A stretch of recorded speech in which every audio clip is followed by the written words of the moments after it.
A'udzubillahi minasyaitonirrajim. Bismillahirrahmanirrahim. Assalamualaikum warahmatullahi wabarakatuh. Semua orang boleh dengar suara saya? Ada yang boleh komen, boleh dengar suara saya?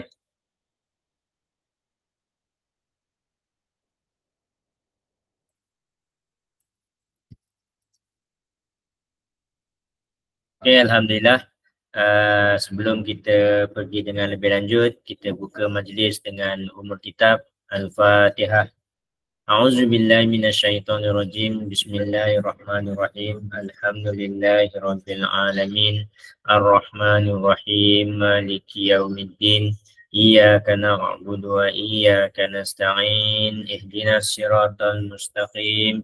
Siratal ladzina an'amta 'alaihim ghairil maghdubi 'alaihim waladdallin.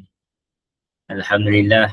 Alhamdulillah. Alhamdulillah, bersyukur kita kehadrat ilahi kerana dengan limpah dan kurnianya dapat kita bertemu lagi pada malam ini, pada tarikh ini, minggu yang seterusnya dalam siri kuliah online secara bersiri. Kita akan membincangkan topik-topik rawatan Islam, insya-Allah.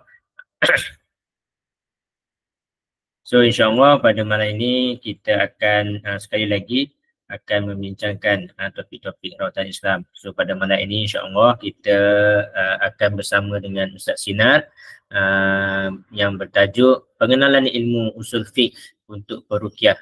Ini merupakan basic pengenalan ilmu usul fiqh dalam rawatan ruqyah. So cuma kita kena tunggu sebentar. Ustaz Sinar masih ada masalah-masalah teknikal dengan laptop beliau.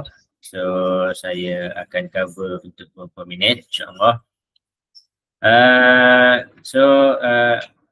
Kat sini juga saya nak juga mewawarkan bahawa pada minggu depan saya ada mengadakan kuliah khusus bersiri. Okay, khusus bersiri yang mana yang berdekatan dengan sekitar Kuantan. Okay, insyaAllah boleh datang ke Kuantan untuk hadir ke kuliah khusus rawatan ruqyah, di mana saya dipaparkan. Okay, ini antara silibus saya yang lengkap. Okay. So kuliah selama 6 bulan. Okay, kuliah ini selama 6 bulan di mana setiap bulan ada satu modul, satu tajuk yang akan dibincangkan secara teori di sebelah pagi, dan insya-Allah di sebelah petang akan ada sesi praktikal rawatan.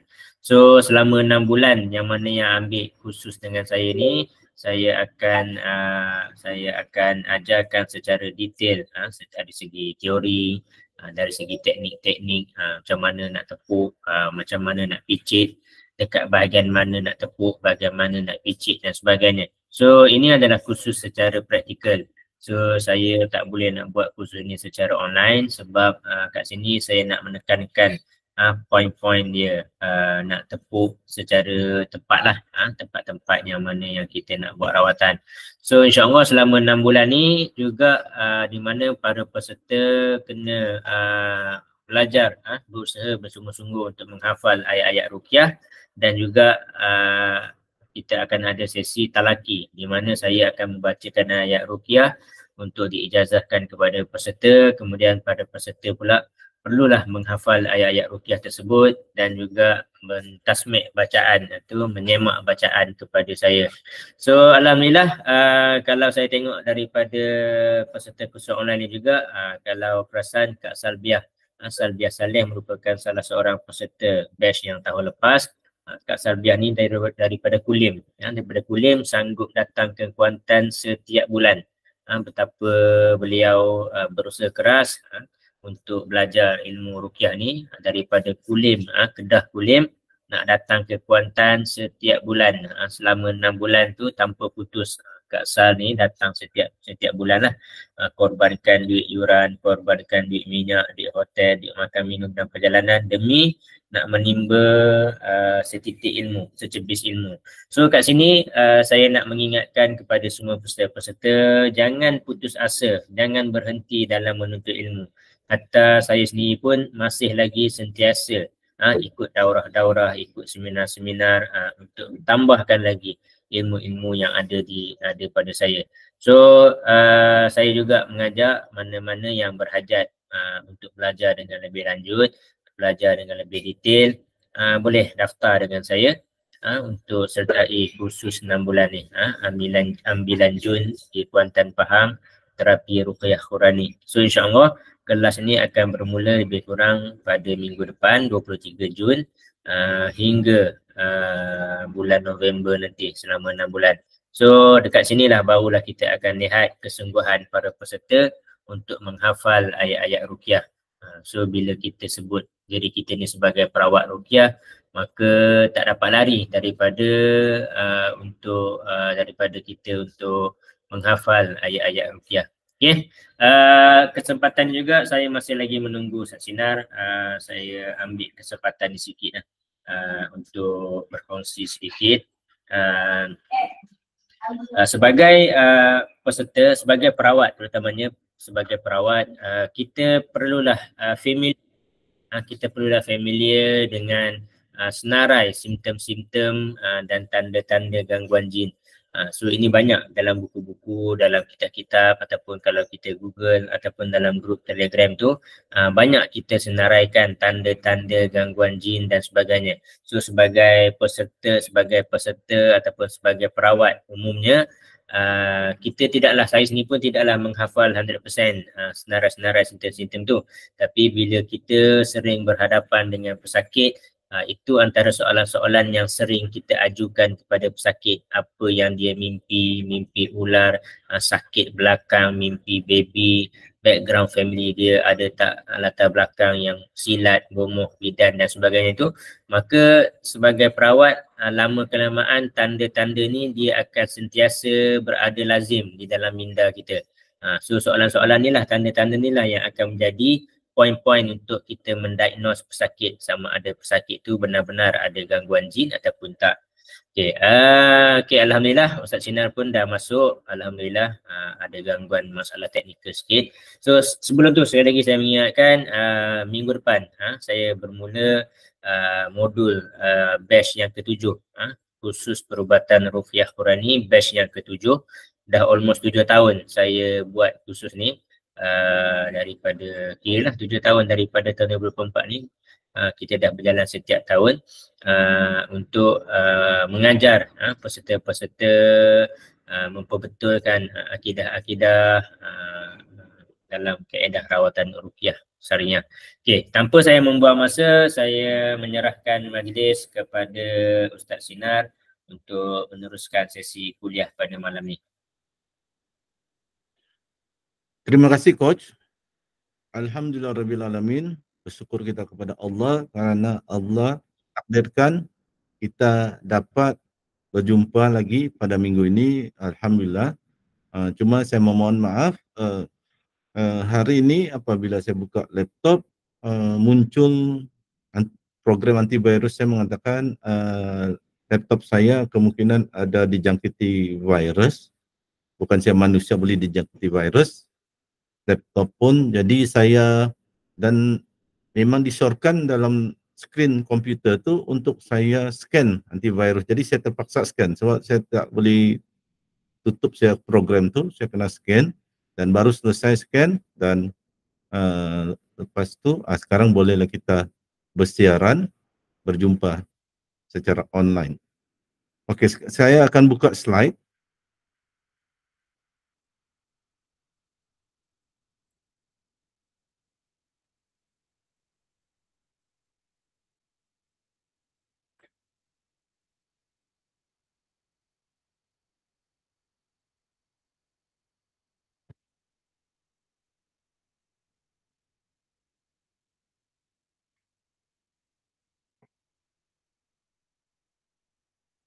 Okey, pada malam ni topik yang kita akan bentangkan, bahaskan agak advance yang biasanya tidak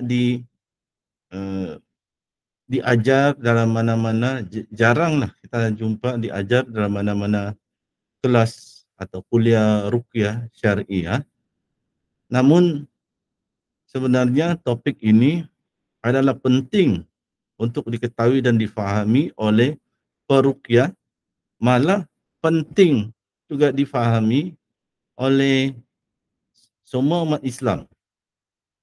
Jadi saya dah lama ingin ada niat nak bahaskan, nak bentangkan topik ini, tapi saya belum jumpa masa sesuai dan saya pun belum buat nota slide. Sehinggalah saya dapat buat nota slide ni dan saya buat dengan laju dan saya dah dapat cara macam mana menyampaikan topik yang agak berat ini dalam bahasa yang mudah, yang boleh diringkaskan, dipadatkan untuk pemahaman peruqyah ataupun para sahabat kita yang ingin mengetahui ilmu ini, iaitu ilmu usul fiqh. Dan saya minta para peserta, kerana topik ini agak berat, jadi kalau tak berapa faham, belajar dulu bertahap, perlahan-perlahan, nanti akhirnya akan faham juga. Tidak pun hari ini, masa akan datang apabila kita buat ulang kaji tentang penerangan berkenaan ilmu ini, akan semakin faham. InsyaAllah.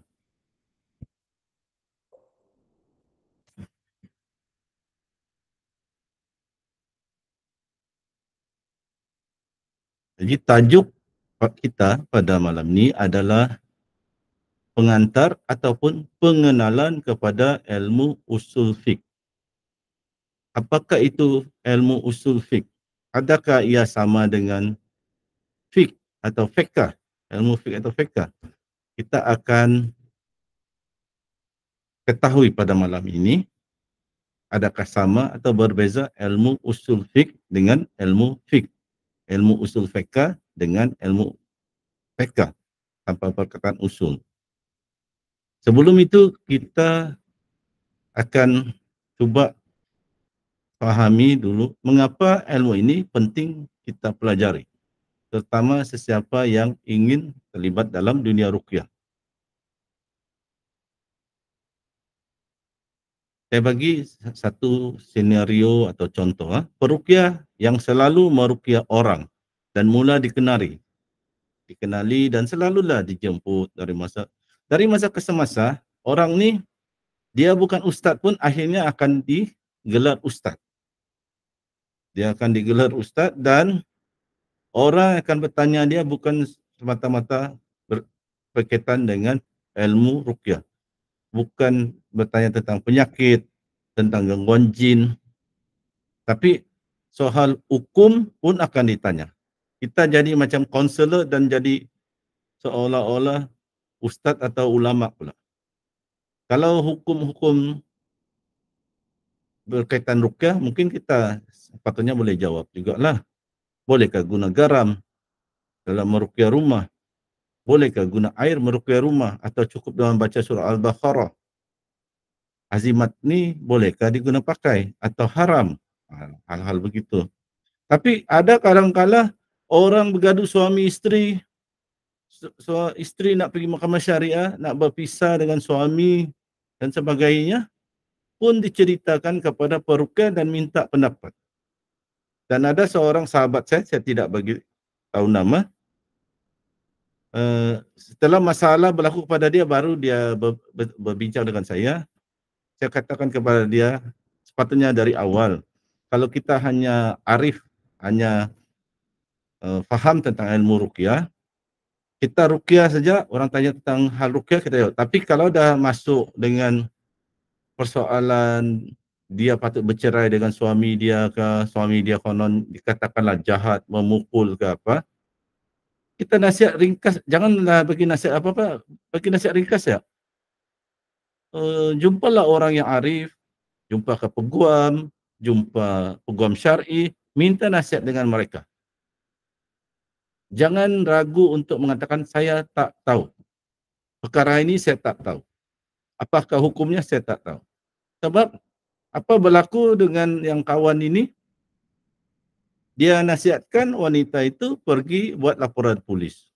Dia buat laporan polis, apa berlaku? Si suami pun buat laporan polis terhadap peruqyah itu, mengatakan peruqyah itu mengganggu rumah tangga dia. Dan yang si mangsa, yang isteri yang kononnya ada masalah dengan suami, tak pula backup peruqyah tu. Dia berdiam diri, seolah-olah dia menyokong suami dia. Suami nak buat laporan polis, nak peruqyah tu ditangkap. Jadi itulah, jangan kita masuk ruang yang bukan kita punya kepakaran, bukan kita punya kemahiran. Jadi malam ini saya akan bagi terangkan satu ilmu. Ilmu ini bukan untuk kita jadi ulama, tetapi untuk kita faham supaya kalau ada persoalan berkenaan hukum, ataupun kita dapat tahu hukum ni makruh, haram, harus dan sebagainya, dan para ustaz-ustaz bergaduh di media sosial, kita faham, kita tidak jadi bingung. Sebab kita tahu ilmu ini, kita tahu macam mana menangani, macam mana menghadapi, macam mana sikap kita menghadapi perbezaan-perbezaan pendapat para ustaz berkenaan hukum-hukum tertentu dan bagaimana sikap kita. Inilah yang ingin saya sampaikan, dan semoga dengan belajar ilmu ini, pengantar atau pengenalan, kita akan lebih faham lagi dan mudah tanpa rasa malu mengatakan saya tidak tahu hukumnya. Ataupun kita sendiri boleh agak hukum sesuatu tu. Walaupun kita belum tahu dengan pasti, kita sudah boleh agak sesuatu tu haruskah, makruhkah atau haram.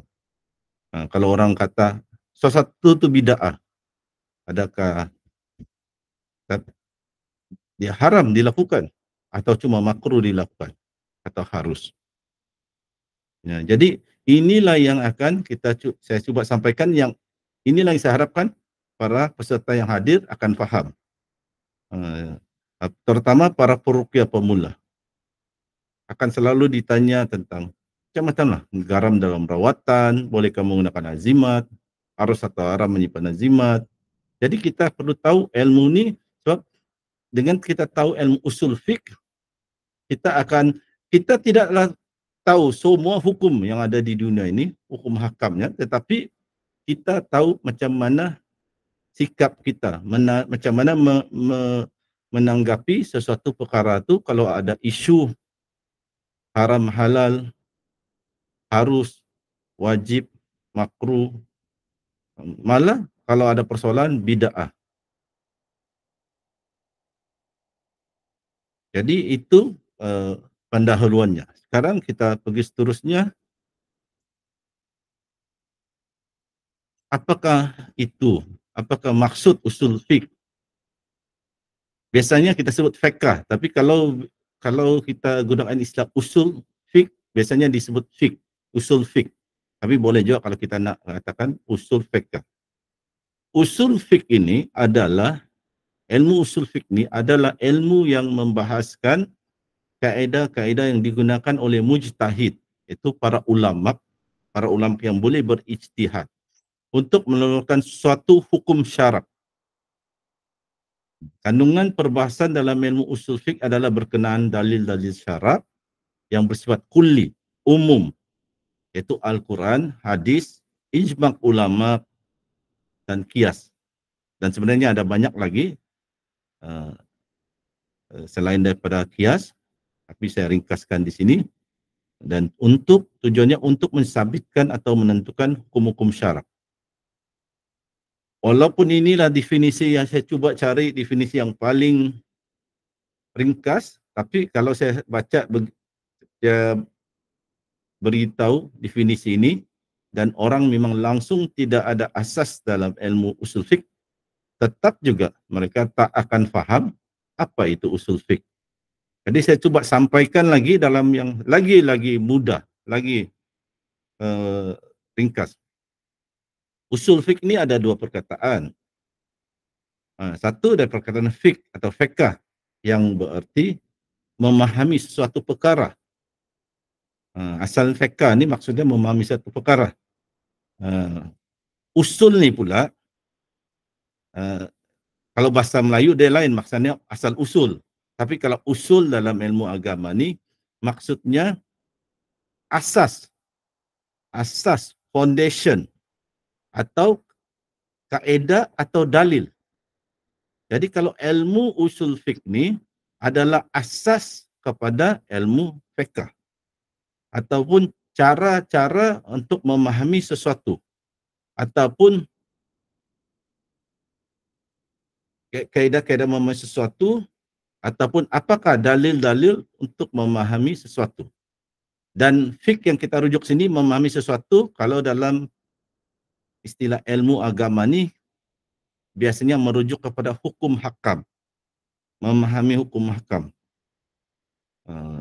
Berapa rakaat solat subuh, rukun wuduk macam berapa, sahkah tidak sah solat kita, wuduk kita, dan banyak lagi. Dia bukan sejak kepada fardu ain tapi fardu kifayah. Tentang perbankan Islam, guna mesin ATM. Zaman Nabi tidak ada mesin ATM, jadi zaman sekarang haruskah, sunatkah, haramkah, makruhkah? Jadi dia banyak, dia berkembang. Hukum hakam ini di situasi manusia, transaksi, muamalat, hubungan manusia ni dia berkembang. Jadi hukum-hukum pun akan berkembang. Sebab akan ada timbul persoalan. Apa kedudukannya yang mungkin tidak berlaku pada zaman Rasulullah SAW, tetapi berlaku pada zaman sekarang. Jadi kita akan belajar bagaimana ulama menentukan hukum. Hukum di sini bermaksud undang-undang, undang-undang syariah. Bukan bermaksud hukuman, penalti. Macam murid buat nakal kena hukum. Hukum di sini bermaksud undang-undang. Dan saya akan cuba huraikan beberapa istilah penting supaya tidak salah pemahaman dalam kita cuba memahami ilmu usul fiqh. Jadi usul fiqh ini adalah satu ilmu asas, iaitu asas atau kaedah bagaimana sesuatu hukum itu ditentukan.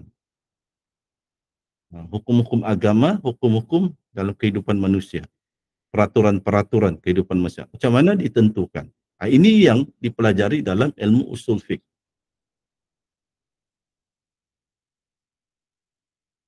Okay. Sekarang kita lihat beza. Apa beza ilmu fiqh dan ilmu usul fiqh?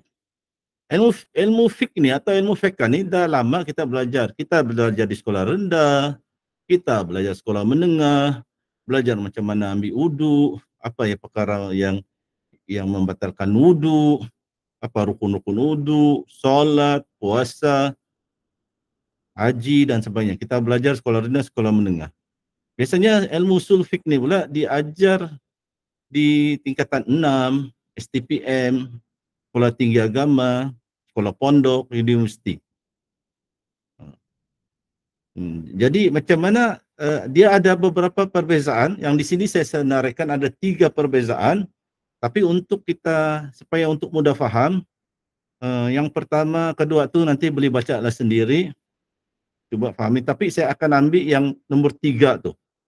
Saya akan huraikan yang nombor 3 tu, itu yang bagi saya lebih mudah untuk dihuraikan. Iaitu ilmu fiqh ini adalah menentukan hukum sesuatu perkara atau perbuatan. Minum arak ni halal ke haram? Itu fiqh. Bersentuh suami dengan isteri. Bila suami ada wuduk, isteri ada wuduk, bersentuh kulit suami dengan kulit isteri tanpa lapik. Batal ke tak batal wuduk? Itu ilmu fiqh. Bagaimanakah rukun-rukun haji? Itu ilmu fiqh. Macam mana nak sembelih binatang supaya halal dimakan? Itu ilmu fiqh atau fiqh. Ilmu usul fiqh pula adalah mengkaji kaedah untuk melahirkan atau menentukan hukum.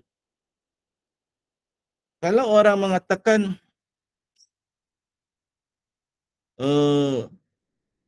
pemakai azimat itu haram, macam mana ulama mengatakan haram? Apa sebab bagaimana ulama mencapai satu kesimpulan mengatakan azimat haram?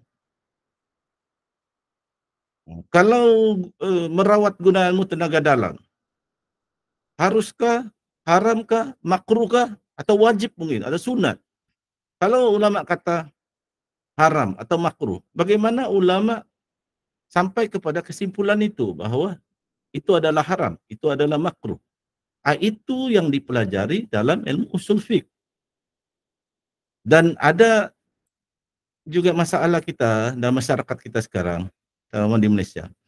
Ilmu usul fiqh ni, ilmu-ilmu yang dipelajari oleh ustaz-ustaz, orang di sekolah, di universiti, di sekolah pondok, yang sepatutnya perbahasan tu antara mereka sahajalah. Untuk orang awam senangnya kita bagi tahu secara mudah benda ni makruh, haram. Tapi kadang-kala orang-orang yang ulama yang ustaz-ustaz, ya ilmu mereka banyak, mereka cuba perbahasan yang sepatutnya di kalangan mereka intelektual, mereka cuba bawa masuk ke dalam masyarakat. Masyarakat tidak memerlukan itu. Mereka nak satu yang simple saja. Bolehkah tak boleh? Bolehkah guna garam ni dalam rawatan, dalam ruqyah rumah? Bolehkah ruqyah rumah dengan spray air ruqyah ataupun cuma baca surah Al-Baqarah? Yang dengan dalilnya dan sebagainya.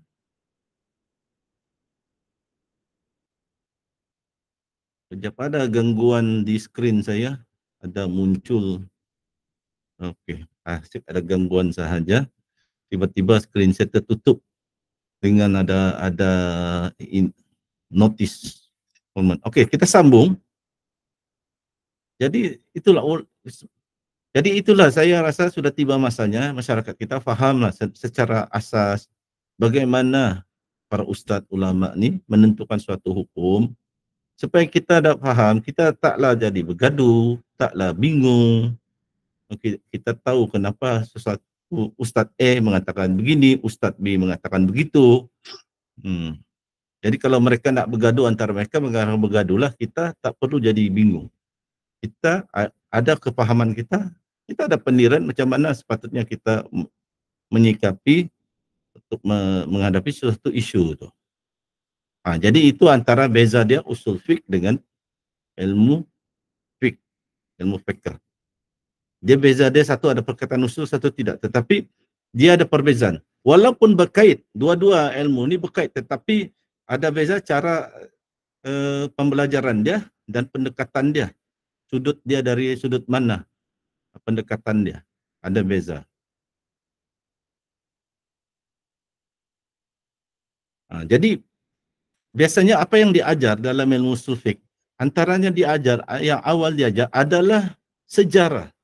Sejarah perkembangan ilmu usul fiqh ini. Sebenarnya sejarah dia amat panjang, daripada zaman sahabat Nabi-Nabi, zaman sahabat, seterusnya tabi'in. Tapi kita ringkaskan saja pada malam ini, untuk sebab ini adalah kuliah pengenalan, pengantar. Dia bukan satu kuliah yang membincangkan secara mendalam dan terperinci. Jadi kita ringkaskan. Jadi ilmu usul fiqh ini dia berkembang semasa zaman tabi'in dan tabi'in. Satu lagi istilah. Kalau siapa yang tak berapa faham istilah tabi'in dan tabi'in, nanti saya terangkan. Sekejap lagi saya akan terangkan. Sekarang kita lihat dari sudut sejarah. Zaman ini berkembang semasa zaman tabi'in dan tabi'in. Zaman tabi'in ini adalah zaman selepas sahabat Nabi. Ilmu usul fiqh ini antara dipelopori. Siapa pelopori dia adalah Imam Syafi'i. Pengasas mazhab Syafi'i. Mazhab kita di Malaysia, mazhab yang majoriti umat Islam di Malaysia amalkan, walaupun ada mazhab lain macam sahabat kita India Muslim sebahagian mengamalkan mazhab Hanafi. Tapi kita di Malaysia dan juga di Indonesia majoritinya bermazhab Syafi'i. Mazhab Hanafi dia banyak di India dan Pakistan. Mazhab Maliki di sebelah Afrika Utara. Mazhab Hambali ini kebanyakan di tanah Arab. Jadi yang mengasaskan ni nama peloporinya adalah Imam Syafi'i. Dalam sejarah penyusunan ataupun perkembangan ilmu usul fiqh ni, dia bermula daripada dua metodologi ataupun dua, kalau dalam kita biasa sebut juga school of thought. Ada dua aliran pemikiran. Sebab begini, selepas Nabi wafat, yang membantu mengatur kehidupan masyarakat Islam adalah para sahabat. Ada Khalifah Abu Bakar, Khalifah Umar, Khalifah Utsman, Khalifah Ali. Jika ada persoalan tentang berbagai perkara tentang hukum atau nak minta bantuan dan sebagainya, para sahabat ni Khalifah dirujuk. Lepas tu dan banyak lagi sahabat lain yang bukan bertaraf Khalifah. Dan apabila mereka ni ada banyak anak murid. Lepas tu mereka meninggal. Bila sahabat ni dah meninggal, di sanalah muncul perbezaan cara berfikir. Sebab Islam dah berkembang. Islam bukan hanya ada di Madinah dan di Mekah. Waktu tu dah berkembang ke Busra. Busra ni kalau sekarang dia di dalam kawasan Basra ni di kawasan Iraq. Sekarang negara Iraq. Dia sudah sampai ke Mesir, malah ke Tanah Melayu. Kan dia berkembang. Jadi waktu tu perkembangan yang pesat, tidak semua orang tahu bahasa Arab, tidak semua orang tahu hukum mahkam. Jadi waktu tu pusat ilmu dia ada di dua tempat. Satu dia berpusat di Mekah dan Madinah. Ini zaman-zaman Imam Malik, mazhab Maliki yang pengasas mazhab Maliki, Imam Malik di Mekah dan Madinah. Mereka ni guru-guru agama ni dipanggil aliran ahli al-hadis. Tempat mereka mengajar, tempat pembelajaran mereka dipanggil madrasah ahli al-hadis. Di luar daripada Mekah dan Madinah, yang tempat-tempat yang jauh seperti di Basrah. Sebab waktu tu pemerintahan kerajaan Islam dia bukan berada di Mekah atau Madinah. Tidak, ada di kawasan Iraq. Di antara dia Basrah. Basrah ni sekarang ni zaman sekarang di dalam negara Iraq. Basrah dan Kufah. Jadi di sana dia kota metropolitan, bercampur baur dengan orang Arab ada, orang Parsi ada, mungkin waktu tu orang China pun ada, berbagai bangsa.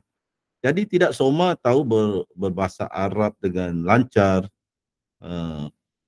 dan tahu ilmu agama semua. Jadi ada ulama-ulama di sana yang mengajar dan membantu memberikan hukum hakam, memberi penerangan tentang agama Islam. Ulama-ulama di sana antara ada yang dikenali dalam sejarah yaitu Imam Abu Hanifah, pengasas mazhab Hanafi, berada di Basrah atau Kufah, kawasan sana. Mereka ini dipanggil ahli ar-ra'yi atau ahli ar-ra'yu, iaitu mereka banyak guna akal fikiran. Dan jangan silap, bila mereka banyak menggunakan akal fikiran, kita katakan begitu, bukan bermaksud mereka tidak rujuk hadis. Mereka juga rujuk hadis. Tetapi apabila muncul persoalan-persoalan baru dalam agama, mereka akan lihat hadis-hadis yang mereka hafal. Sebab kena ingat, hadis dibukukan Sahih Bukhari dan sebagainya, dia selepas pada zaman tabi'in, bukan pada zaman awal. Pada zaman awal, tidak lagi banyak hadis dibukukan. Jadi mereka akan lihat Al-Quran, hadis Tapi bila persoalan baru itu tidak ada dalam Quran hadis, mereka akan guna ada beberapa kaedah pendekatan untuk menentukan hukum. Macam kita lah zaman sekarang tentang pembiayaan Islam, tentang mesin ATM, tentang saham.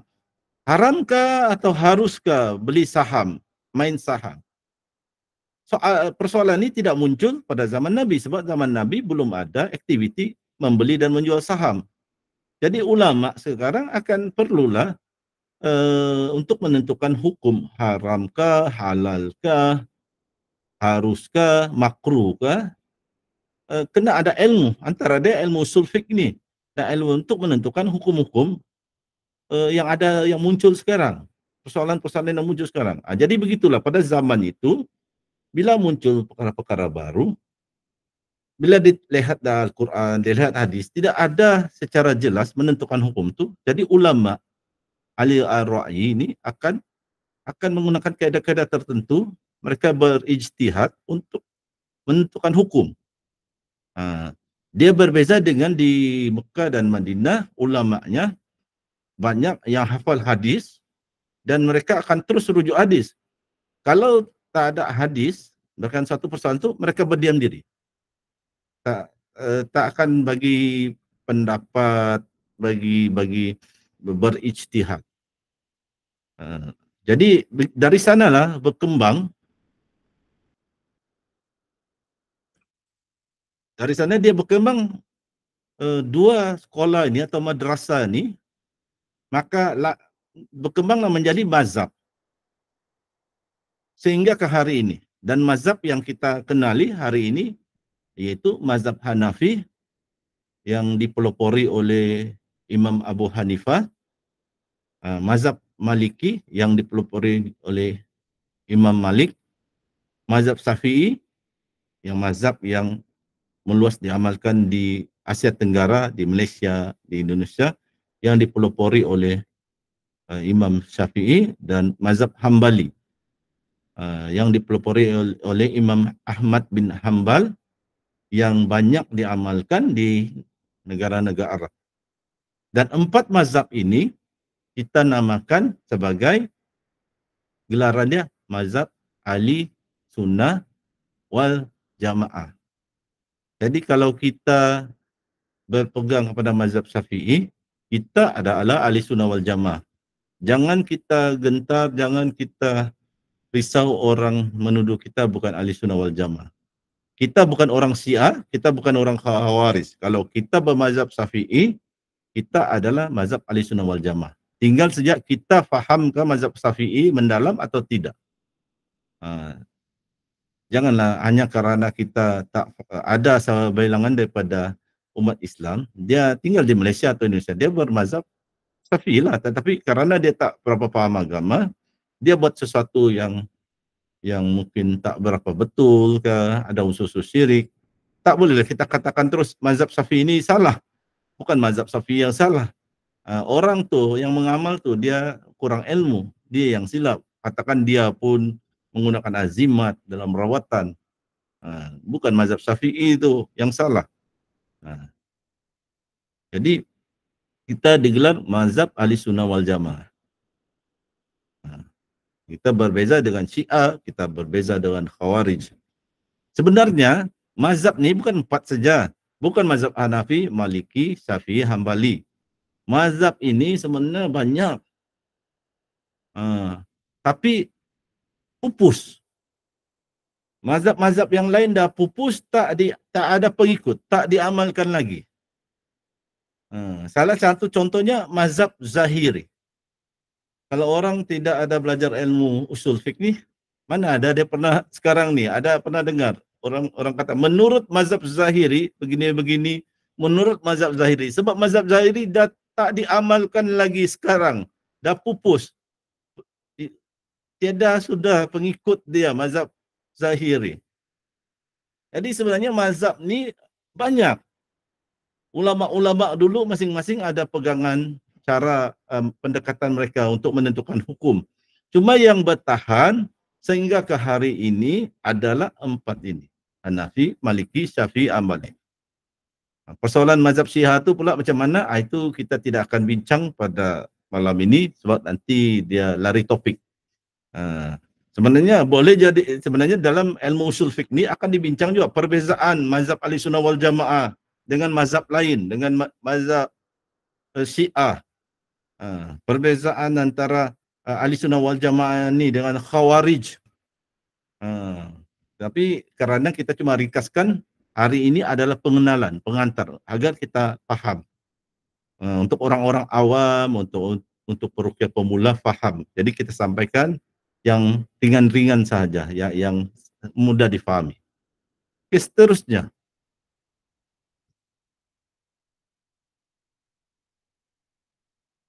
Sebelum kita lagi masuk kepada topik ilmu usul fiqh ini, ada beberapa istilah yang perlu kita fahami. Sebab bila kita istilah-istilah ni ramai, sepatutnya ramai dah faham, tapi dalam pengalaman saya berinteraksi dengan orang, bercerita, yang saya anggap istilah-istilah ni asas, ramai orang faham. Rupanya ramai orang masih tak faham. Jangan istilah-istilah ni apa sifat 20 kalau ilmu akidah, tak tahu apa itu sifat 20. Tahu tauhid rububiyah, uluhiyah, tak tahu. Itu mungkin agak mendalam lah, tapi ada benda-benda asas terutama dalam kita mengamalkan ajaran Islam.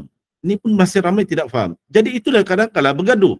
Sebab benda-benda asas, takrifan asas ni pun masing-masing berbeza pendapat. Jadi bagaimana pula nak membincangkan sesuatu yang baru jika yang benda asas ni pun ada orang tak yang cuba konon yang netizen ke apa nak pun ikut serta dalam berdebat, dalam mengutuk ustaz ini, tapi dia sendiri asas kepada istilah-istilah tu dia sendiri kurang pemahaman. Jadi hari ini saya akan beberapa istilah ini penting untuk difahami. Kalau memang dah faham, dah tahu, okey, sebagai ulang kaji sahaja. Yang siapa yang selama ini tidak berapa faham, hari ini saya bagi faham. Pertama, istilah yang pertama kita kena fahami, apabila disebut hukum syarak. Apakah itu hukum syarak? Hukum bermaksud undang-undang Islam. Seperti wajib, haram, sah, batal, dan sebagainya. Dalam istilah, dalam perkataan, istilah bahasa, hukum juga, terutama dalam bahasa Malaysia, hukum juga bermakna hukuman atau balasan. Budak nakal kita hukum, kita rotan. Orang mencuri, kita tangkap, kita hukum dia, masuk penjara ke atau potong tangan. Itu pun hukum atau hukuman. Tapi apabila kita membicarakan hukum, kita katakan hukum syarak, kalau dalam ilmu fiqh atau ilmu usul fiqh, hukum syarak ni bermaksud undang-undang. Undang-undang Islam. Wajib ke benda tu, haram ke, sunat ke, makruh ke, sah ke, tak sah ke, batal. Itu yang maksudnya hukum syarak. Hukum tu adalah undang-undang. Lepas itu satu istilah lagi yang kita sebut mukallaf. Mukallaf ini adalah bermaksud orang yang ditaklifkan kewajipan atasnya. Iaitu dia ada tanggungjawab. Dia tanggungjawab solat, tanggungjawab puasa di bulan Ramadan, tanggungjawab membayar zakat. Contoh, orang dewasa iaitu sudah balik. Dia adalah mukallaf. Dia wajib solat 5 waktu. Yang bukan pula mukallaf, contohnya lah budak berumur 5 tahun. Dia belum balik, dia belum mukallaf. Dia kalau dia nak ikut sembahyang dengan bapa dia pun sembahyanglah, tetapi dia tidak wajib lagi sembahyang 5 waktu. Kalau bulan Ramadan dan nak ikut puasa, ikutlah. Tapi kalau dia tak puasa pun dia tidak berdosa. Belum lagi tanggungjawab agama tu terletak atas dia. Itu yang dikatakan dia bukan lagi mukallaf. Yang mukallaf ni orang-orang dewasa. Dan sebenarnya bukan saja manusia mukallaf, jin pun mukallaf.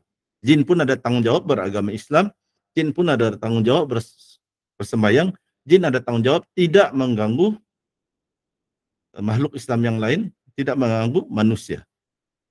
Mukallaf ini bukan hanya ke atas orang Islam, tapi termasuk juga jin. Jin pun mukallaf. Jin pun disuruh beribadah. Ada ayat-ayat dalam Al-Quran yang mengarahkan, memerintahkan, memberi nasihat kepada jin untuk beragama Islam dan untuk beribadah. Okey, seterusnya ada lagi beberapa istilah ni. Ada satu istilah yang ijtihad. Ijtihad adalah pendapat ulama berkenaan sesuatu hukum. Hukum syarak, hukum syariat. Ada lagi pula istilah dia mujtahid. Mujtahid ni adalah ulama yang layak melakukan ijtihad. Bukan kita, orang biasa. Contoh mujtahid ni yang ulama taraf dia boleh melakukan ijtihad, boleh menentukan hukum. Contohnya adalah Imam Abu Hanifah, Imam Malik, Imam Syafi'i, Imam Ahmad bin Hanbal. Kalau zaman sekarang, baru-baru juga meninggal dunia, Syekh Yusuf Al-Qardawi. Mereka ni adalah ulama mujtahid, boleh layak melakukan ijtihad, menentukan sesuatu hukum. Terutama hukum-hukum baru. Kalau hukum-hukum yang dah ditentukan, solat subuh 2 rakaat, jangan tidak akan ada ulama muncul tiba-tiba dia kata solat subuh 3 rakaat, 5 rakaat. Ni ulama yang dipanggil mujtahid ni adalah ulama yang boleh berijtihad, pertama menentukan sesuatu hukum baru. Contohnya, adakah umat Islam boleh menderma darah? Haruskah menderma darah atau haram? Atau bolehkah umat Islam menderma organ? Kalau dia meninggal, organnya diderma, jantungnya atau buah pinggangnya didermakan kepada orang lain, pesakit. Haruskah? Haramkah? Jadi perlu ada ulama zaman sekarang yang perlu menentukan apakah hukumnya, dan ulama ini digelar mujtahid. Lepas tu ada satu istilah lagi, ijma' ulama. Ijma' ulama ini bermaksud semua ulama sepakat setuju berkenaan suatu pendapat atau suatu hukum. Tidak ada ulama berbeza pendapat. Katakan ada satu persoalan, dirujuk Al-Quran tidak ada dengan jelas menentukan hukum sesuatu perkara baru tu. Dirujuk hadis pun tidak jumpa hadis secara jelas merujuk kepada perkara baru. Tetapi para ulama seluruh dunia sepakat mengatakan satu tu hukum dia katakan harus, ataupun perkara itu hukum dia haram. Jadi biasanya kalau semua ulama sepakat, kita kena ikut pendapat ulama tersebut. Tidak boleh kita berbeza pendapat. Nanti saya akan uraikan lebih lanjut. Dan ada pula istilah dah khilaf ulama, iaitu beberapa ulama berijtihad dan ijtihad mereka berbeza. Ulama ni mengatakan harus, ulama ni mengatakan haram, ulama ni mengatakan makruh. Jadi ada perbezaan pendapat. Bila ada perbezaan pendapat ulama, kita sebut dia khilaf. Dan ada pula dikatakan jumhur ulama. Ia bermaksud betul ada khilaf, ada perbezaan pendapat ulama, tapi majoriti ulama berpegang kepada satu pendapat. Hanya beberapa orang saya ulama yang berbeza pendapat. Macam kita sebagai contoh, contohnya azimat, haramkah, makruhkah, harus? Majoriti ulama mengatakan haram. Kalau ada ulama yang mengatakan harus, boleh, tapi mungkin beberapa orang saja. Majoritinya kata haram. Yang beberapa orang mengatakan harus, itu pun dengan syarat-syarat ketat. Jadi apabila majoriti mengatakan haram, begitu ramai ulama, hanya 2-3 orang saya ulama mengatakan contohnya harus, dia disebut khilaf ulama, tapi kita akan sebut juga jumhur ulama mengatakan haram. Artinya majoriti ulama mengatakan haram, dan biasanya kita akan ikut pendapat ulama yang majoriti. Contoh. Tapi kalau ada orang yang ingin ikut pendapat ulama yang tidak majoriti, dia masih mengikut pendapat ulama lah, sebab ada khilaf. Tapi sepatutnya kita yang ada kesedaran, kita akan cuba ikut pendapat majoriti ulama. Jadi itu istilah yang perlu kita fahami, terutama untuk kita untuk ilmu usul fiqh ni. Sekarang tadi saya ada sebut zaman tabi'in, zaman tabi'in. Apakah itu zaman tabi'in? Apakah itu zaman tabi'in? Zaman tabi'in ialah zaman selepas sahabat Nabi Muhammad SAW, iaitu semua sahabat Nabi sudah meninggal dunia. Artinya Nabi dah duluan. Lepas tu ada sahabat yang pernah belajar dengan Nabi. Semua sahabat ni dah meninggal dunia. Tidak ada lagi. Waktu zaman itu tidak ada pun seorang sahabat Nabi lagi yang tinggal. Tetapi ulama-ulama zaman tu pernah belajar dengan sahabat Nabi. Mungkin ulama-ulama tu pun dah ada bawa umur lah. Tapi mereka sempat. Waktu tu dengan sahabat Nabi mereka belajar. Lepas tu sahabat Nabi meninggal. Jadi ulama-ulama yang masih ada ulama tu, tetapi ulama yang belajar dengan sahabat Nabi. Sahabat Nabi sudah tidak ada. Sayyidina Abu Bakar dah meninggal. Sayyidina Ali dah meninggal. Abu Hurairah dah meninggal. Semua dah meninggal, tinggal. Tapi ada ulama yang pernah belajar dengan mereka. Jadi inilah dikatakan zaman tabi'in. Zaman tabi'in ialah zaman selepas tabi'in. Iaitu ulama-ulama yang pernah belajar dengan sahabat Nabi ini, semua dah meninggal. Beratus-ratus tahun dah berlalu, mereka semua dah meninggal. Yang tinggal waktu tu, ulama yang ada adalah ulama yang pernah belajar dengan ulama yang pernah belajar dengan sahabat Nabi. Ulama ni sempat berguru belajar dengan sahabat yang ulama sebelum ni yang pernah sempat belajar dengan sahabat. Jadi tinggal mereka. Ini dikatakan tabi'in. Ataupun inilah yang dikatakan zaman ni golongan-golongan salafi. Itu ulama-ulama salafi dikatakan. Selepas zaman ini disebut sudah zaman lain, zaman khalaf, ulama yang baru.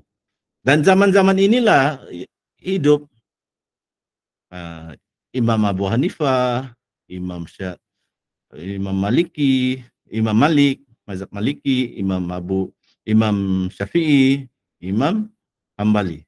Mereka adalah ulama-ulama salafi yang hidup di zaman tabi'in.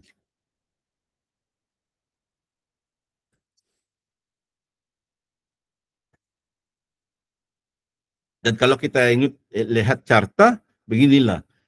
Zaman Rasulullah, waktu itu Rasulullah masih hidup, kalau orang ada satu persoalan tentang agama, mereka akan rujuk Nabi Muhammad SAW bertanya. Katakan sahabat ditugaskan menjaga harta-harta Baitul Mal. Rupanya tiap-tiap malam ada datang orang mencuri, dia dapat tangkap. Dia kata dia lapar, dia nak ambil beras kah, gandum kah, dia nak makan keluarga, lepas dia tangkap, lepas dia kesian, dia lepaskan. Lepas tu dia boleh rujuk, besok siang dia rujuk Nabi Muhammad SAW tanya, dan Nabi Muhammad bagi nasihat, jaga lagi, malam ni berjaga, orang tu akan datang lagi mencuri. Sampai kali ketiga, makhluk tu rupanya jin, setan, mengajar bahawa untuk melindungi diri adalah dengan baca ayat kursi.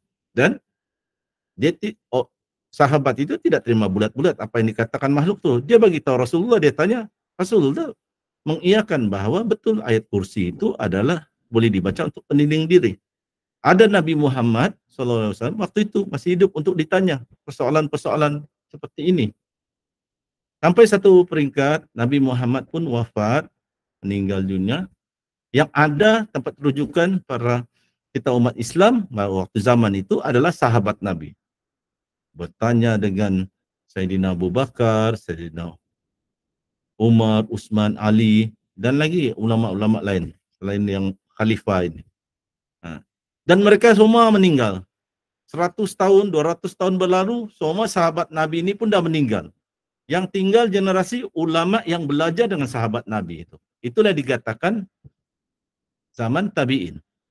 Dan mereka ajar ada anak murid mereka. Dan anak murid mereka pun menjadi ulama. Dan mereka pula meninggal dunia. Jadi yang tinggal anak murid mereka yang dah menjadi taraf ulama. Itu yang dikatakan zaman tabi'in. Kalau cartanya beginilah. Seperti yang saya huraikan tadi, cara memahami carta zaman yang tadi itu, bolehlah baca nanti, saya dah huraikan tadi.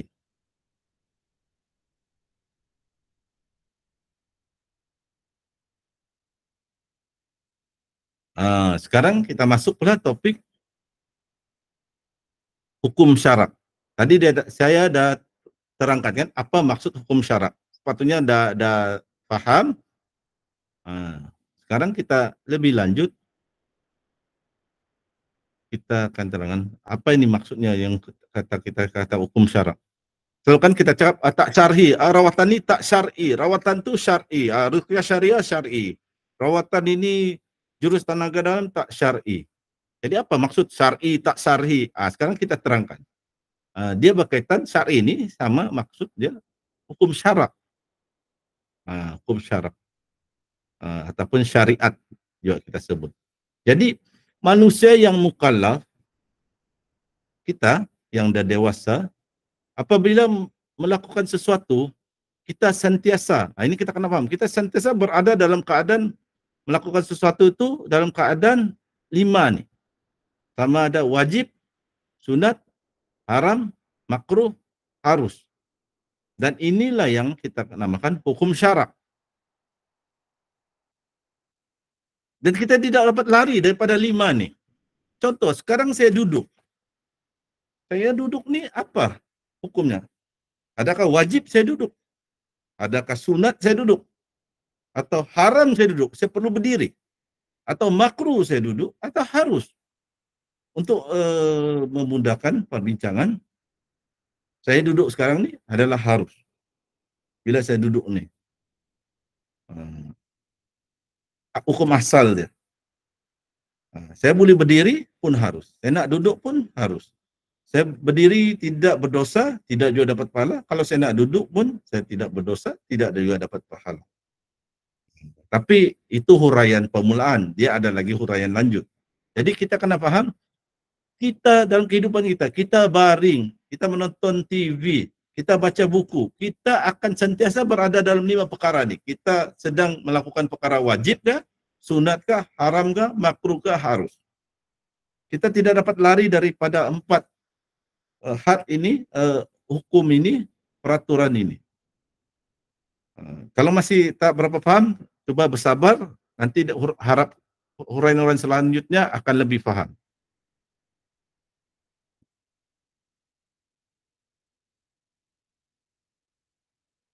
Okay, jadi saya akan terangkan secara ringkas ya. So ada satu topik yang lebih penting lagi saya akan uraikan, yaitu hukum wajib. Dalam hukum syarak ni apa maksudnya wajib? Wajib ni dalam bahasa biasa lain, tapi dalam bahasa hukum agama dia berbeza. Kita boleh katakan wajib anda datang kelas besok ke sekolah.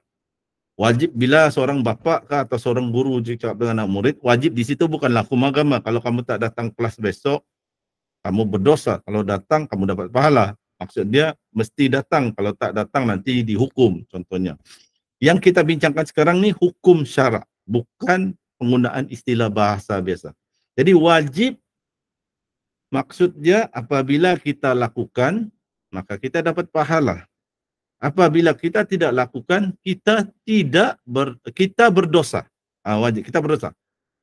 Kita lakukan, kita dapat pahala. Tidak lakukan, kita berdosa. Contohnya, solat 5 waktu adalah wajib. Buat. Kita buat dapat pahala, kita tidak buat kita berdosa, dapat dosa. Puasa di bulan Ramadan adalah wajib.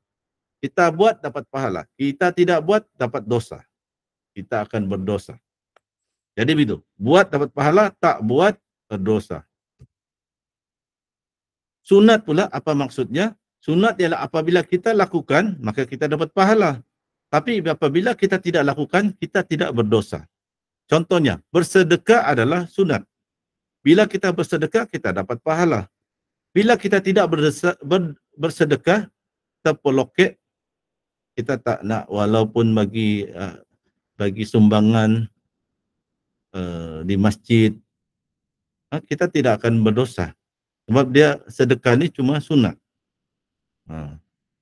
Macam sekarang ni kita ada ni kuliah online, nak bagi sumbangan, niatkan sedekah, yang bagi sumbangan dapat pahala. Yang tak nak bagi sumbangan pun tak akan berdosa.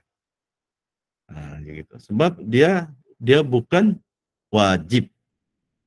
Cuma perlu satu yang kita perlu ingat, bila kita sebut sunat di sini Yang dimaksudkan sunat ini yang tadi maksud dia itu, yaitu kita lakukan dapat pahala, kita tidak lakukan tidak berdosa. Sunat di sini bukan yang bermaksud sunnah ataupun hadis Nabi ya. Ini dalam ilmu fiqh ni kalau kita sebut sunat, dia bukan bermaksud sunnah hadis Nabi. Kita kena bezakan. Bezakan yang kata orang ini sunnah maksudnya ini dilakukan oleh Nabi dengan kalau kita cakap ini hukumnya sunat. Dia berbeza. Dia bukan benda yang sama. Walaupun nama dekat sama, hampir sama. Dalam hukum syarak ni sunat juga disebut mandub atau mustahab. Itulah ada sebahagian buku untuk membezakan bahawa ini sunat bukanlah maksudnya sunnah Nabi, bukan hadis. Dia maksudnya hukum. Maka mereka gunakan istilah sunat ni, mereka ganti dengan istilah mandub ataupun mustahab. Dia sama makna dengan sunat. Lakukan dapat pahala, tak lakukan tak berdosa. Okay, seterusnya, kita pergi ke seterusnya. Haram. Haram ialah apabila kita lakukan, kita dapat dosa. Apabila kita tidak lakukan pula, maka kita dapat pahala.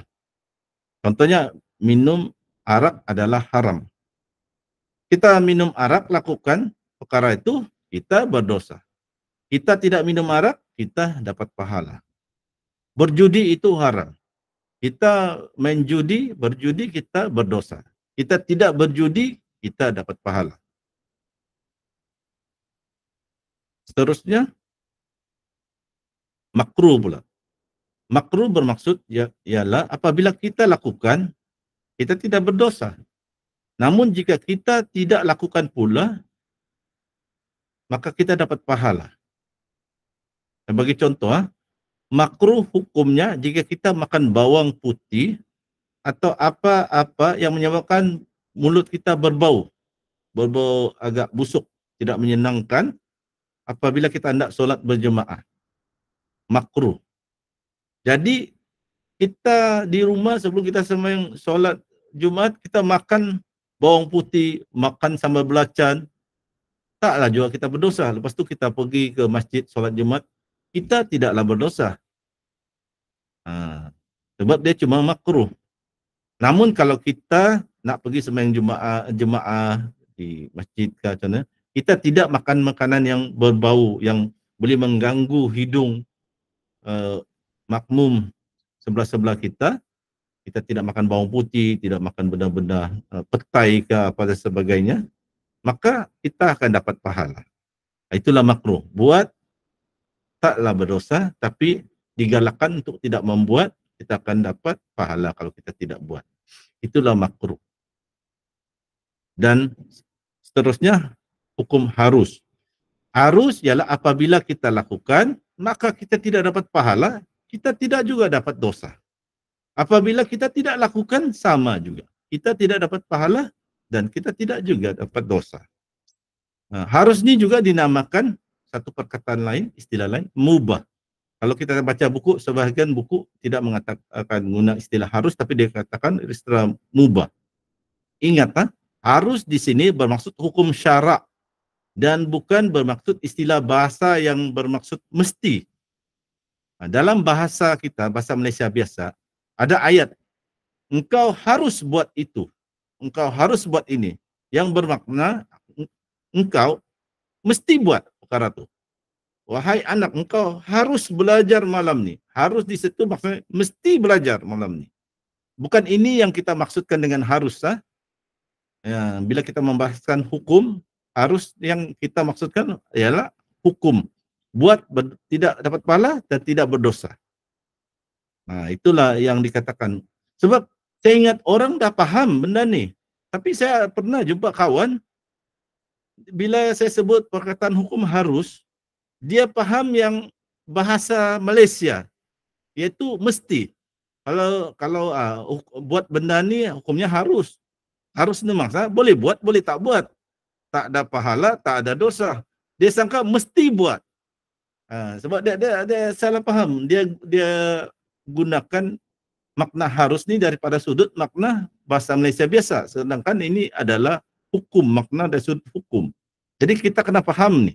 Saya ingat semua orang dah faham, tapi ada juga yang tak faham. Jadi saya bagi satu contoh harus. Kita makan nasi hukumnya harus. Kalau kita makan nasi, kita tidak dapat pahala, kita tidak juga dapat dosa. Kita minum air sirap hukumnya harus. Kita boleh minum, kita tidak dapat pahala, kita tidak juga dapat dosa. Kita tak minum air sirap, kita minum air kopi pun boleh saja, tidak berdosa, tidak juga dapat pahala. Cuma kita kena ingat, hukum harus ini boleh berubah-berubah bergantung keadaan. Saya ambil satu contoh saja, kita ringkaskan. Hukum asal minum air ialah harus. Kita tidak minum air pun boleh, kerana hukumnya harus, bukan wajib. Nak minum air boleh, tak nak minum. Saya tak nak minum. Hari ini saya langsung tak nak minum. Esok saya pun tak nak minum air. Boleh saja. Namun, jika sampai peringkat, jika kita tidak minum air, kita boleh mati, maka waktu itu hukum minum air adalah wajib. Jadi dia hukum ni, ada hukum dia kekal sampai kiamat. Ada hukum ni dia berubah. Daripada harus pergi wajib, dari harus pergi haram dan sebagainya. Jadi ini yang kita kena faham ya. Dia ada hukum yang dia tidak kekal. Dia ada yang kekal. Macam solat subuh 2 rakaat, wajib 2 rakaat daripada dahulu sampai kiamat, wajib 2 rakaat solat subuh. Tapi ada benda yang itu yang tadi itu solat subuh itu hukumnya kekal. Tapi ada perkara-perkara tertentu hukum dia boleh berubah. Sebagai contoh itu yang minum air, hukum asal harus. Tapi dia boleh jadi haram, dia boleh jadi wajib dan sebagainya. Saya ringkaskan sahaja. Sekarang dah 10.35. Okey, saya cuba ringkaskan. Saya cepatkan. Okey, nanti mungkin kita boleh buat kuliah ulang kaji pada masa-masa akan datang. Sumber hukum syarak ni ada beberapa, iaitu Al-Quran, hadis, itu sumber utama. Ada juga sumber-sumber selepas Al-Quran dan hadis, sumber kedua, ijma' ulama, ijtihad ulama, dan qiyas. Dan kita boleh kategorikan dia, senaraikan begini, Al-Quran, hadis, ijma' ulama, iaitu semua ulama sepakat, dan juga ijtihad ulama. Dan ada jumhur ulama, ada khilaf. Khilaf ni ada beberapa perbezaan, ataupun majoriti ulama, hampir seluruh ulama di dunia ni berpendapat, katakan haruskah, atau ada satu pendapat, cuma ada 2-3 gelintir saja ulama yang berbeza pendapat. Itu jumhur. Ada qiyas dan sebagainya, dan sepatutnya ya, dan juga sebenarnya ini yang ringkasan dia 5, sebenarnya ada lagi kalau diperincikan, diproses berbagai lagi kategori-kategori dia tertentu yang untuk kita orang awam cukuplah kita ketahui ini 5 perkara ni. Inilah sumber hukum, maknanya inilah sumber macam mana kita menentukan hukum atau undang-undang dalam Islam. Daripada Al-Quran, hadis, daripada ijtihad ulama, iaitu terutama ijma' dan qiyas. Ingat, jadi di sini kita kena ingat, sumber hukum agama kita bukan hanya Al-Quran dan hadis sahaja, tetapi juga ijtihad ulama, qiyas dan sebagainya. Dia bukan hanya Al-Quran dan hadis. Kalau sebab ada persoalan yang jelas ada dalam Al-Quran dan hadis. Contohnya minum arak haram, ada dalam Al-Quran, hadis pun ada. Tapi kalau ada persoalan baru pada zaman sekarang, isap dada, ganja, adakah haram atau harus? Sebab sekarang ada dibuat ni ganja untuk perubatan. Jadi ada kata tertulis di Al-Quran atau hadis mengatakan makan ganja, hisap ganja adalah haram. Tak ada hadis yang jelas kan? Jadi perlulah kita rujuk ulama, dan ulama pun ada kaedahnya melakukan qiyas dan sebagainya untuk menentukan hukum. Sebab dalam Al-Quran dan hadis tidak ada dengan jelas mengatakan hukum suatu perkara tu. Kalau ada, akan dirujuk Al-Quran dan hadis. Itu saya ringkaskan sahaja. Nah, kita nak pergi penamat. Dan ada satu ilmu, mungkin saya tidak dapat huraikan agak ini lebih banyak. Saya coba ringkaskan. Dan kita boleh masuk soal jawab. Dalam ilmu usul fiqh ni ada juga diajar satu lagi tajuk, iaitu kaedah-kaedah fiqh. Ini sebenarnya penting nih, kaedah-kaedah fiqh. Penting untuk kita fahami. Maksud kaedah fiqh ini ialah prinsip-prinsip kulli atau prinsip bersifat umum dalam bentuk nas pendek atau ringkas yang mengenai hukum-hukum umum yang sesuai dijadikan panduan untuk menentukan hukum satu perkara atau persoalan yang baru timbul. Dalam bahasa Arab, kalau secara jamak, secara plural, kaedah-kaedah fiqh ini disebut qawaid fiqhiyah. Dan kita kena fahami dan bezakan kaedah dalam pengertian kaedah fiqh dengan kaedah dalam pengertian umum bahasa Malaysia, ada perbezaan dia. Kalau dalam bahasa Malaysia kita sebut kaedah adalah cara-cara. Kaedah merawat, maksudnya cara-cara merawat. Kaedah meruqyah, cara-cara meruqyah. Kaedah meruqyah rumah, cara-cara meruqyah rumah. Tapi bila kita sebut kaedah fiqh, maksud dia bukan cara-cara, tapi kaedah fiqh ini maksudnya prinsip-prinsip umum fiqh. Saya tidak akan huraikan lebih lanjut. Saya akan masuk kepada contoh-contoh kaedah fiqh. Dan sebab saya ada nak uraikan sedikit contoh ni. Kaedah inilah dinamakan kaedah-kaedah fiqh ataupun prinsip-prinsip umum fiqh. Dan digunakan prinsip umum ini untuk menentukan hukum. Untuk menentukan hukum. Jadi ada beberapa contoh saya bagi itu. Ada satu yang akan saya huraikan untuk kita jematkan masa. Yang lain tu saya tidak akan huraikan. Saya cuma sebut. Satu contoh kaedah fiqh disebut setiap perkara dinilai berdasarkan niat. Kalau masyarakat dia panggil al-umur bil maqasidiha. Satu lagi kaedah fiqh atau kaedah fiqh disebut keyakinan tidak dihilangkan dengan keraguan. Al-yakin la yuzal bil syak. Satu lagi kemudaratan mesti dihapuskan. Al-daral yuzal.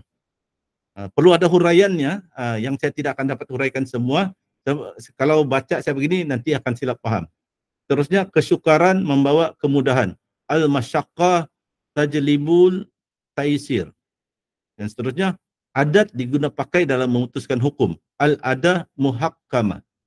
Saya akan ambil satu saja daripada ni uraikan sebab ini boleh dihuraikan sangat panjang lebar. Saya ambil satu untuk kefahaman, lepas tu kita boleh tutup dan sisi soal jawab. Tutup kuliah ni dan kita boleh teruskan ke sisi soal jawab. Yang keyakinan tidak dihilangkan dengan keraguan.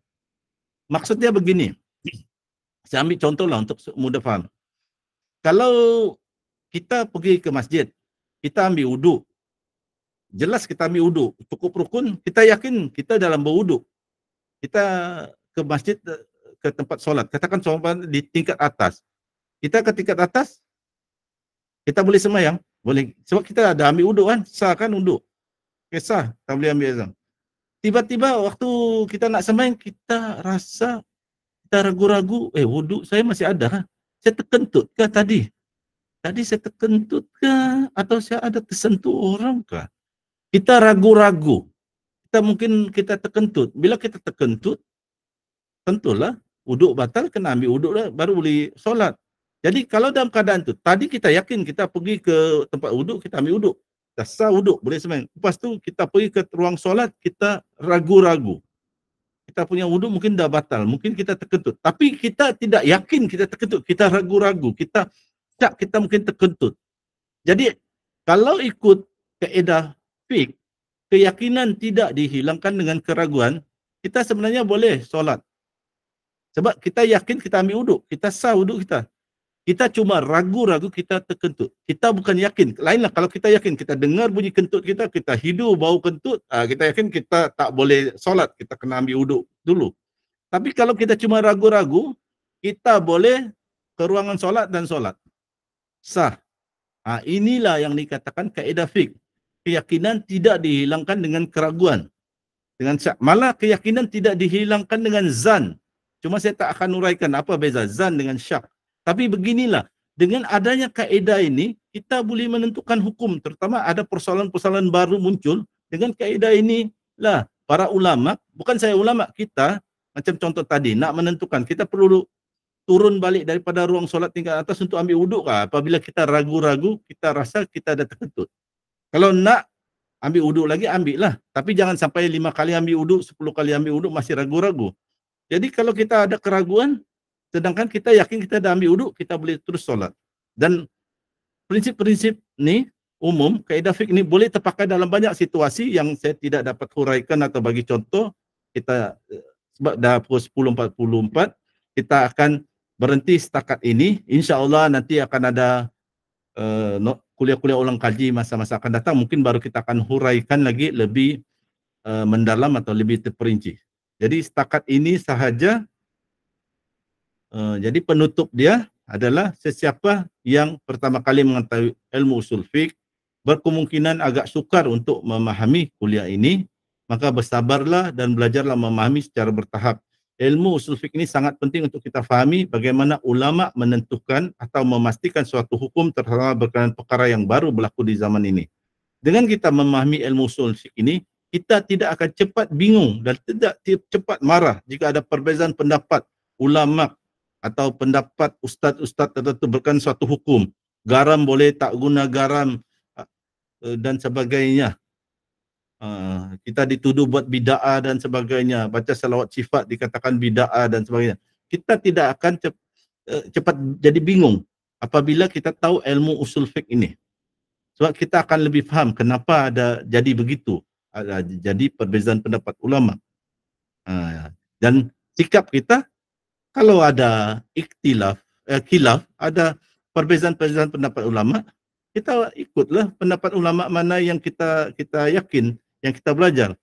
Macam contoh, kita di Malaysia mazhab Syafi'i. Tentulah hukum hakamnya kita akan ikut mazhab Syafi'i, kita tidak akan ikut mazhab Hambali contohnya. Jadi kalaulah ada orang yang bermazhab Hambali mengatakan tindakan kita salah, tapi yang kita belajar dalam mazhab kita memang boleh. Kita akan tidak perlulah kita melenting, kita peganglah dengan pendapat ni. Macam contoh ambil wuduk.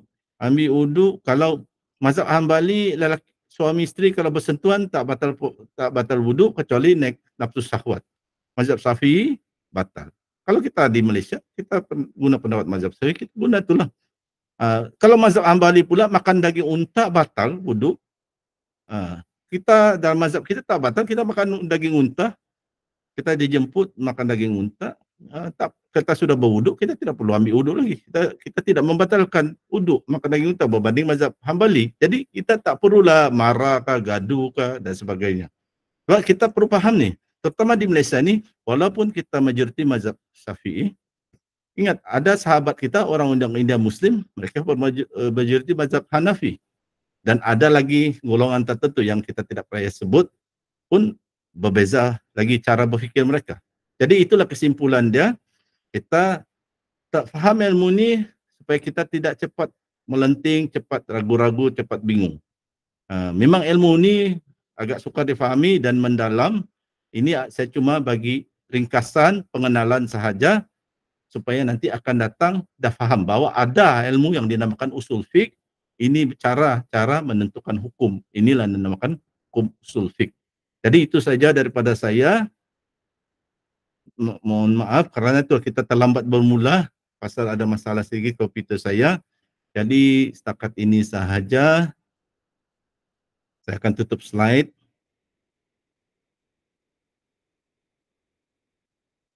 Tutup dulu slide. Okey.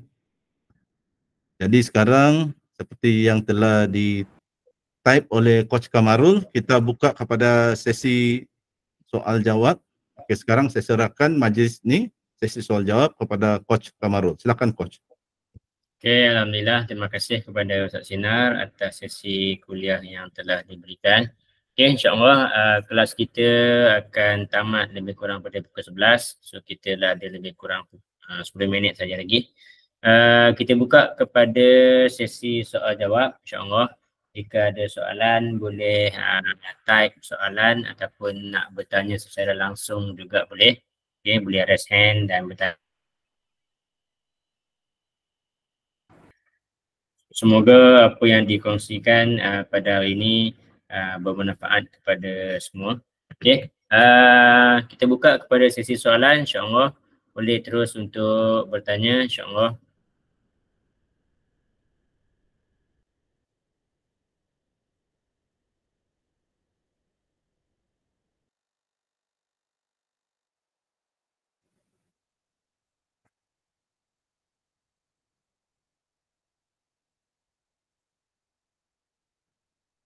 Saya harap para peserta terutama yang berjinak-jinak dengan ilmu merawat ni sebab ada keluarga sakit ni, fahamilah ilmu ni sebab nanti kalau kita dah terkenal merawat orang, saudara ni, sepupu ni, bagi kita panggil merawat, akan muncul tu tanya kita soalan-soalan berbentuk hukum.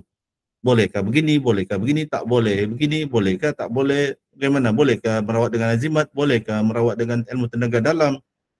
Jadi sekurang-kurangnya bila kita faham tadi tu, itu pun baru pengenalan. Jadi kita akan tenang diajukan soalan-soalan hukum ni, kita akan tenang dan kita tidak akan malu kalau kita tidak tahu, kita jawab tak tahu. Ataupun kita akan segan untuk mengatakan menurut pandangan Syekh Abu Al-Bara begini. Tapi mungkin pandangan ulama lain atau peruqyah lain berbeza. Jadi kita tidak akan cepat melenting. Kebiasaannya dalam soalan-soalan permasalahan ni, kalau saya suka save nota-nota.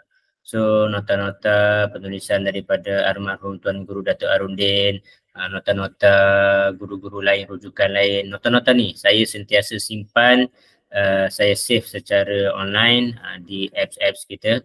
Macam-macam lah, ada banyak apps yang boleh kita save nota-nota secara online. So kalau ada orang bertanya, biasanya saya menjawab dengan copy paste nota tersebut.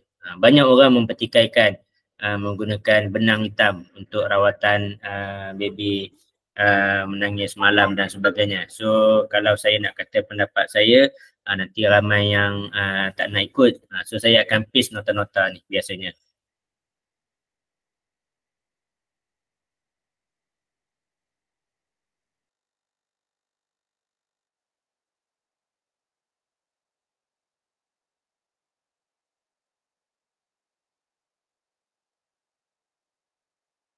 Sementara kita menunggu soalan, jadi saya akan bagi tambahan-tambahan sedikit nasihat.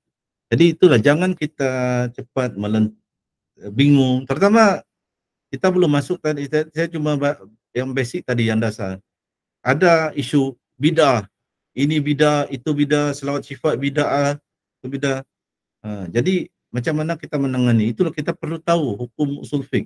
Ingat tak, tadi saya kata hukum ni, kehidupan manusia dia tertakluk kepada 5 hukum. Sama ada benda tu wajib, benda itu sunat, haram, makruh atau harus, mubah. Dan bid'ah bukanlah rukun hukum ke-6. Bid'ah adalah satu topik, satu perkara yang dibincang, tetapi dia bukanlah sebahagian daripada rukun hukum tadi. Kalau orang kata suatu ni bid'ah, persoalannya, okey, kalau dikatakan suatu tu bid'ah, adakah dia haram dilakukan, atau dia makruh dilakukan, atau dia cuma harus dilakukan? Kalau dia bid'ah contohnya. Begitu. Jadi kita kena tahu ni hukum dia. Sebab bid'ah ni ada, kalau dibincang lagi banyak, dia ada bid'ah, ada sudut bahasa, tapi dia tidak salah dari segi hukum. Malah ada macam solat tarawih yang orang bincang bid'ah 20 rakaat, yang Nabi buat cuma 8 rakaat. Jadi persoalan dia, adakah kalau sembahyang 20 rakaat itu haram? Kalau tak haram, adakah dia makruh? Kalau dia makruh pun masih boleh dibuat, tapi taklah makruh kan, sebab dapat pahala kalau kita solat. Jadi dia mungkin Tak, yang penting dia tak sampai tahap haram. Kalau dia haram, memang tak boleh buat lah. Jadi begitu kita kena lihat. Ini. Jadi saudara atau saudari Il-Khairah selalu muncul di penghujung-penghujung. Mungkin ada bertanya, silakan bertanya. Kita buka kepada sesi soal jawab. InsyaAllah kita akan tamat sesi kuliah kita lebih kurang pada pukul 11. Okay. Masih ada lebih kurang dalam 5 minit lagi untuk sesi soal jawab.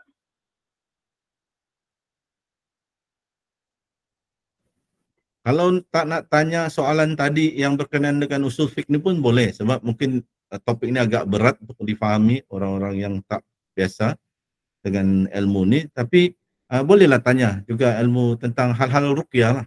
Tentang hal-hal ruqyah boleh ditanya.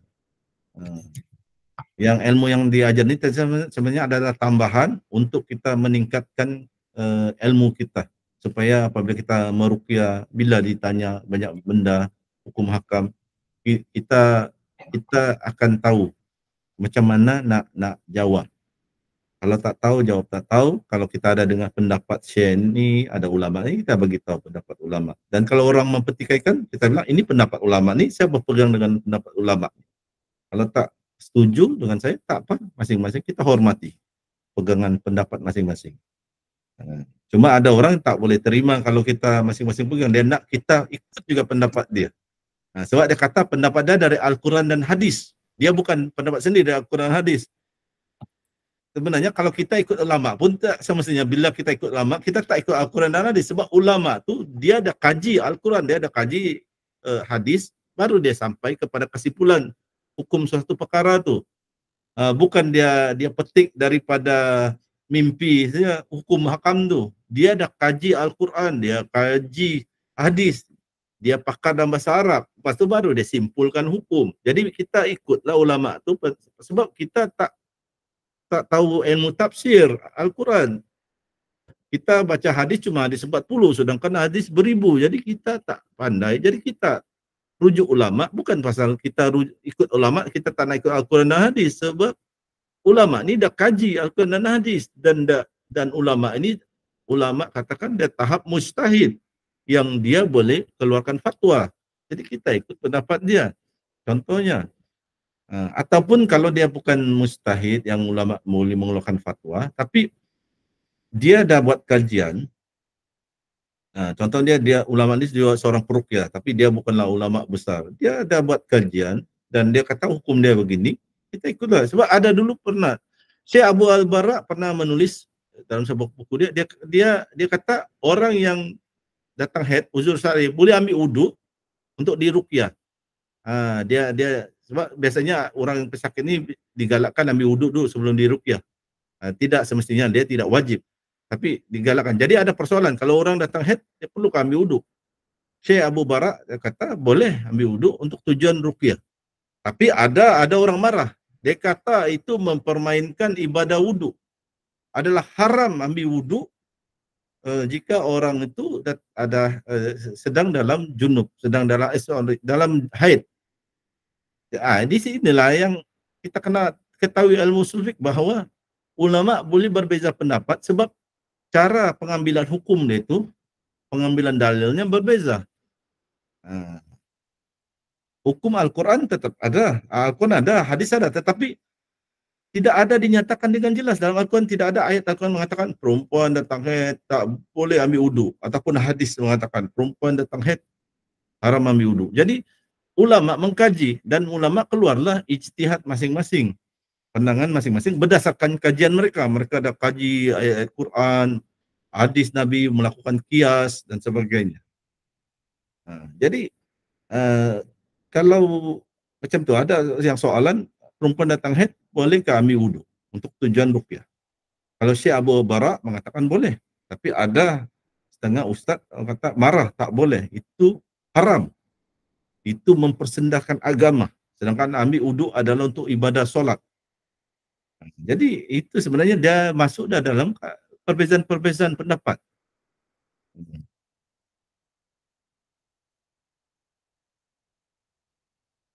Jadi boleh tanya soalan ruqyah sebelum tinggal beberapa minit.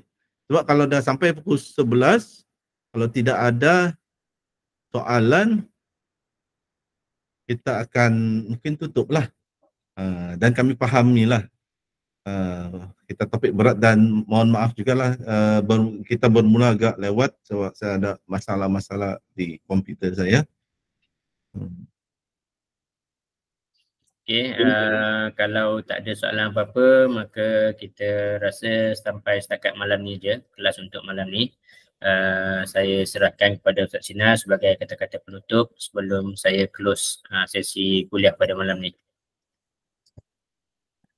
Terima kasih Coach.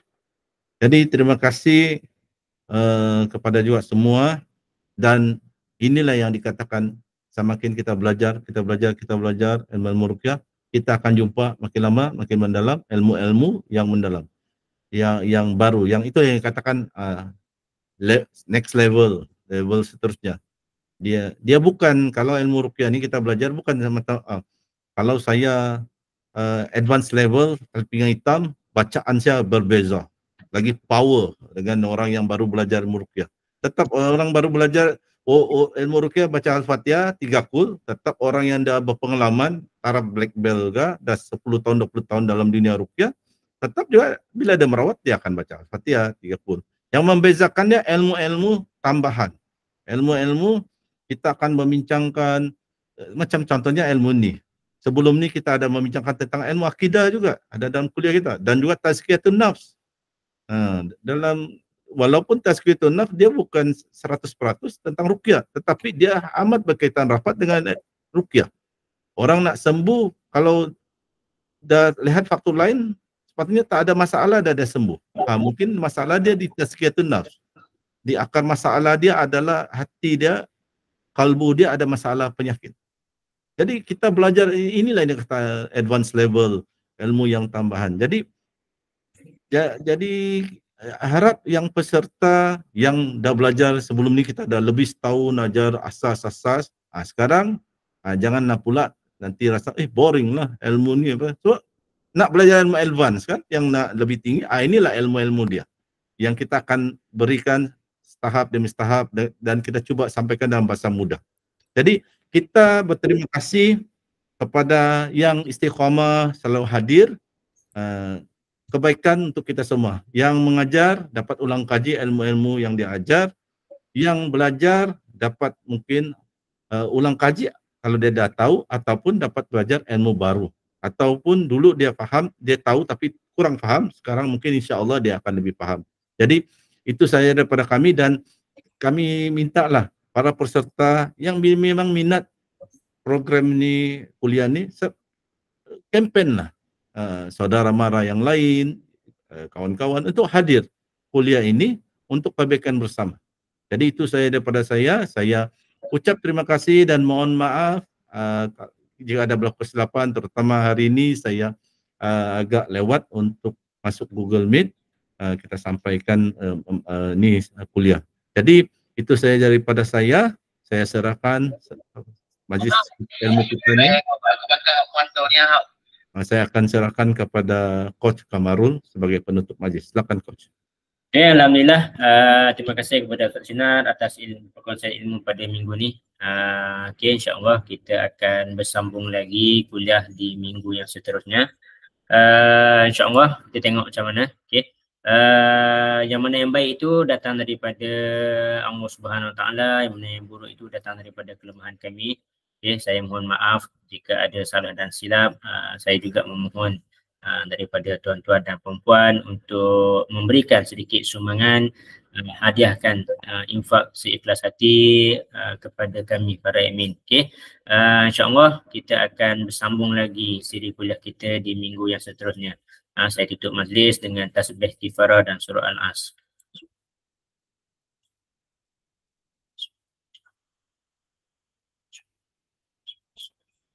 Okey, terima kasih semua sehingga kita